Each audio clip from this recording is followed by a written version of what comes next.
The NFL has a dark side that's become more apparent over the past 2 decades, despite its fame for exciting games, physical brilliance, and enormous cultural effect. The story that is sending waves of astonishment through the sports world. The one-time star tight end for the New England Patriots, Aaron Hernandez, was found dead in his prison cell this morning. Fires into its passenger window before fleeing. Frightened pedestrians run from the gunfire. As Dixon was being wheeled into surgery, a lieutenant stated to Dixon, "You may not live. Who shot you?" He replied, "You know what it is. It is the same thing from last time. Marvin Harrison." The dark story of Aaron Hernandez. On April 19, 2017, former NFL player Aaron Hernandez was discovered dead in his jail cell. For the 2013 murder of Odin Lloyd, he was receiving a life sentence without the possibility of release. Hernandez was found hanging in his cell at the Sousa Baranowski Correctional Center in Lancaster, Massachusetts, from a bedsheet that was fastened to a window. He'd also tried blocking his cell door with different objects to block it from the inside. When his corpse was discovered at around 3:05 a.m., medical professionals and jail guards attempted to save his life, but an hour later, he was declared dead. We do move on tonight and to new reporting here this evening after a former Patriot star was discovered dead in his cell. Immediately after, the state medical examiner performed an autopsy, and the Massachusetts State Police launched an inquiry. Hernandez's autopsy revealed that there were no indications of a struggle or foul play, and that he had died of suffocation from hanging. According to toxicology findings, at the time of his death, he had no illicit substances in his system. According to The Independent, an autopsy revealed that Hernandez died of suffocation by hanging. Officially, Hernandez's death was declared a suicide.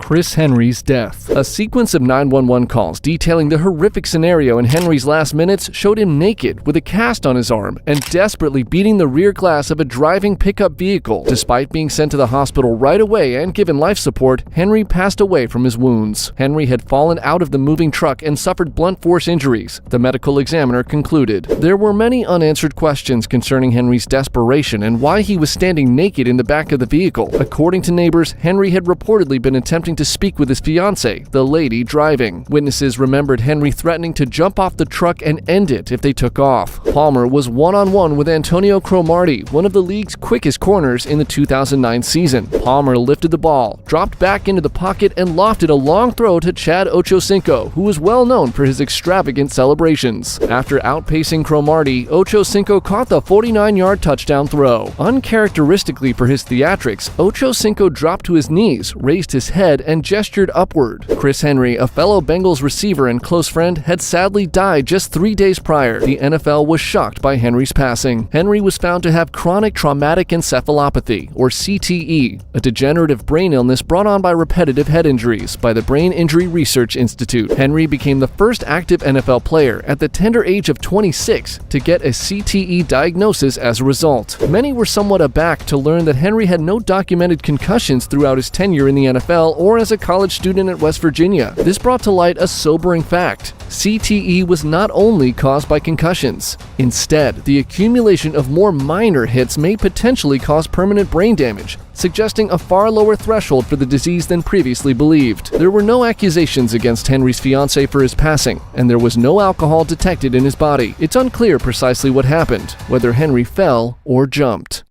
The tampering scandal, Miami Dolphins and Tom Brady. The NFL was rocked by the mere hint of Tom Brady's approaching free agency. The situation started when former Dolphins head coach Brian Flores filed a complaint, claiming that his dismissal resulted from racial discrimination. After what appeared to be a regular inquiry into these claims, Tom Brady was found to have been involved in tampering. The investigation showed evidence of a communication pattern between Brady and the Dolphins that dates back to August 2019 and is obviously against NFL policy. The Dolphins had boldly sought Brady's assistance in violating the NFL's severe anti-tampering restrictions, unafraid of the possible repercussions. The NFL probed the Dolphins' behavior for 6 months, discovering a complex network of lies and manipulation. It was clear from hidden talks and meetings that the Dolphins organization had been so captivated by Brady's pursuit that they lost sight of fair play regulations. The Dolphins had to deal with the consequences of their conduct when the truth eventually surfaced. The NFL fined the organization heavily and withheld draft selections, among other severe sanctions. concussions. In addition to harming the Dolphins brand, the controversy raised essential concerns about the extent to which clubs will go to sign famous players. Jerry Rice's forced retirement from the 49ers. Jerry Rice was 38 years old and faced an uncertain future following years of unmatched success with the San Francisco 49ers. To adhere to the pay cap's restrictions, the 49ers had to make a tough choice despite his legendary legacy and indisputable contributions to the team. To free up budget space and create a place for younger players, the organization offered Rice a simple decision: either take a small sum to walk away or retire quietly and remove his contract from their records. Rice was forced to retire from the 49ers, but he refused to hang up his cleats just yet because he still had fire inside of him. Instead, he discovered a new home with the Oakland Raiders, a group that was eager to accept his unmatched skill set and seasoned leadership. Rice kept defying Father Time in Oakland, where he added to his already remarkable reputation with a string of outstanding on-field accomplishments. Jerry Rice showed incredible talent and tenacity after joining the Raiders in 2001, demonstrating that age was only a number. He revealed that he still had much to give in his first season with the Raiders, catching 83 catches for 1,139 yards and 9 touchdowns.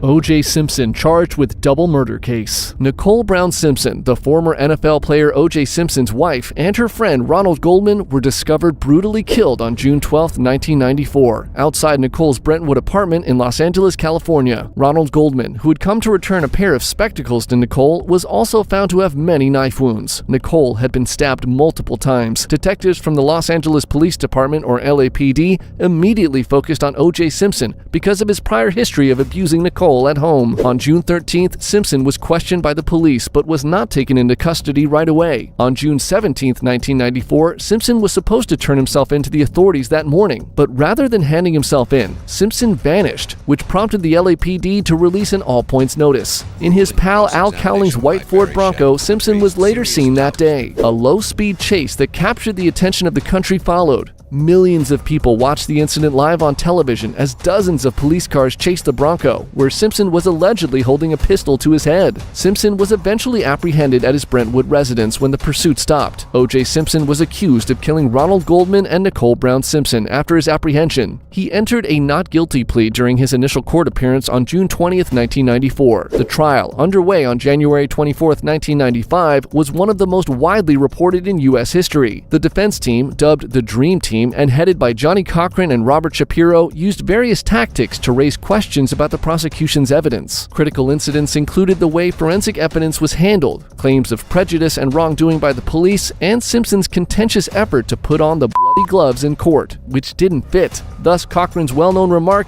"If it doesn't fit, you must acquit." O.J. Simpson was found not guilty by the jury on October 3, 1995, following a protracted trial that saw him cleared of all counts. In a 1997 civil trial, Simpson was judged responsible for the untimely deaths of Nicole Brown Simpson and Ronald Goldman, even though he had been cleared of all charges in the criminal trial. He was mandated to reimburse the victims' relatives $33.5 million in damages.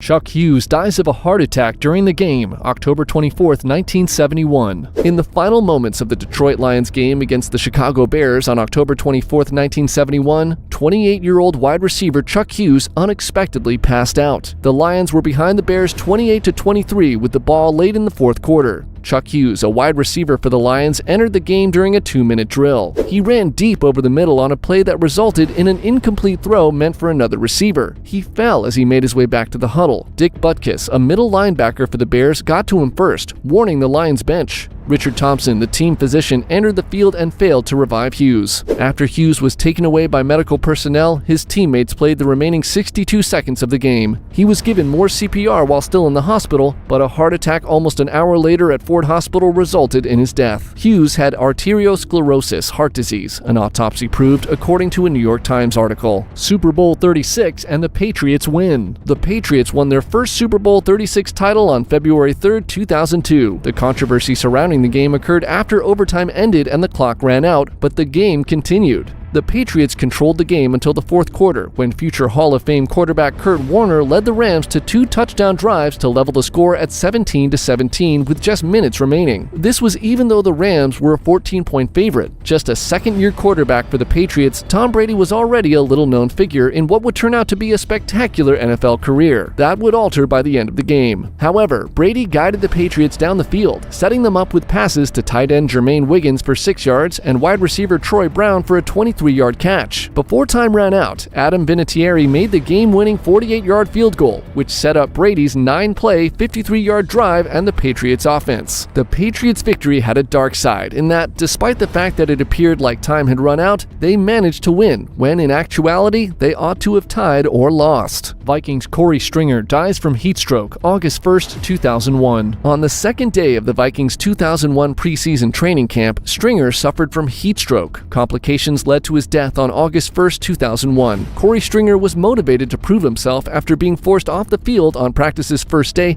due to weariness from the intense heat. Instead, he returned on Tuesday and died 15 hours later from heat stroke. The Vikings and the NFL were in sorrow following the unexpected passing of the lovable offensive lineman, who was the first of his type in the NFL. It also sparked concerns about how teams prepare in the intense heat of July and August. In the suffocating humidity and low 90s temps of the morning conditioning workouts, Stringer, weighing 335 pounds, puked 3 times. He didn't want to seem weak in a league, so he waited until the workouts were over to call for a trainer. After that, Stringer walked to a trailer on the practice field that was air-conditioned and used as a temporary training room before passing out. Stringer was taken to Emmanuel St. Joseph's Mayo Health Center by paramedics summoned by trainers. His core temperature was 108.8. He was just 27. His organs failed and he passed away at 1:50 a.m. without ever regaining consciousness. Jovan Belcher's murder-suicide. Jovan Belcher, a linebacker for the Kansas City Chiefs, killed his baby daughter Cassandra Perkins in December 2012 and then killed himself in front of club authorities. Jovan Belcher, 25, shot and killed Cassandra Perkins, 22, in their Kansas City, Missouri home early on December 1st, 2012. After the murder, Belcher took a car to the Chiefs' practice site and confronted head coach Romeo Crennel and general manager Scott Pioli. Belcher ended his life in front of his co-workers by turning the pistol on himself during a brief, tearful exchange. Cheryl Shepard, Belcher's mother, subsequently sued the Kansas City Chiefs franchise. According to the lawsuit, Belcher went from being a devoted person and an opponent of domestic abuse to having severe neurological problems and mental health problems. Shepard is not looking for money.